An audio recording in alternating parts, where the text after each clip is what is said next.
પુરુષ સ્ત્રીના શરીરનું જ્ઞાનથી છોકરો છોકરી કેમ બને છે?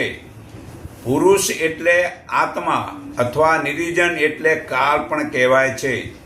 7 ધાતુ તે પુરુષના, એક રસ, બીજું લોહી, ત્રીજું માંસ, ચોથું સ્નાયુ, પાંચમું હાડકું, છઠ્ઠું મજ્જા, સાતમું વીર્ય.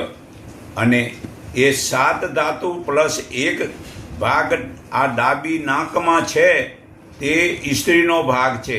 તેથી તે બાજુથી શ્વાસ આવતા વીર્ય બિંદુ છૂટે તો પુત્ર કે છોકરી થાય છે, પુત્રી કે છોકરી થાય છે. યાદ રાખો. બીજો અડધો ભાગ પુરુષની આંખમાં ડાબી બાજુ છે, તેથી સ્ત્રીને જોવાનો મોહ થાય છે. અડધો ભાગ પુરુષની લિંગમાં સ્ત્રીનો ભાગ છે, તેથી સ્ત્રી ભોગવાની ઈચ્છા થાય છે. ને એક પુરુષની જમણી બાજુના નાકમાં શ્વાસ ચાલે ત્યારે વીર્ય છૂટે તો પુત્ર થાય છે. આ 10 ભાગને પુરુષ એટલે નિરીજન અથવા કાળ કહેવાય છે. હવે અવ્યાકૃત એટલે શક્તિ, જેને સ્ત્રી.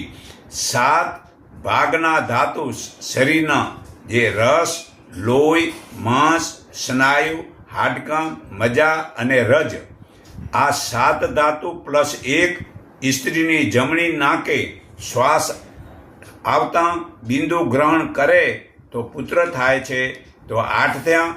પ્લસ અડધો ભાગ સ્ત્રીની આંખમાં પુરુષનો ભાગ છે, તેથી પુરુષ જોવાની ઈચ્છા થાય છે. અને અડધો ભાગ સ્ત્રીના ભાગ ઇન્દ્રિયમાં પુરુષનો ભાગ છે, તેથી ભોગ કરવાની ઈચ્છા થાય છે. આ 8 ને 1 9. અને એક ભાગ સ્ત્રીની ડાબી બાજુ નાકે શ્વાસ આવતા વીર્ય બિંદુ ગ્રહણ કરે તો પુત્રી થાય છે. તો આ 10 ભાગ સ્ત્રીના છે. ઉપરના બંને તત્વ મુખ્ય છે, પણ સમય અને કાળ સારા વિચારમાં રહેવાથી શક્તિ વડે આગળ જવાય છે. જો જીવતા સદગુરુ વડે જ્ઞાનથી આગળ જવાય છે તો આ કામ ક્રોધ મતલબ છોડવાનું છે. તો નિત્યનું કામ આ જ્ઞાનને ઢાંકી દે છે. તો નિત્યનું કામ છોડી અને નિયમથી મતલબ કામ ભોગવે છે, તેને જ્ઞાન સમજણ રહે છે.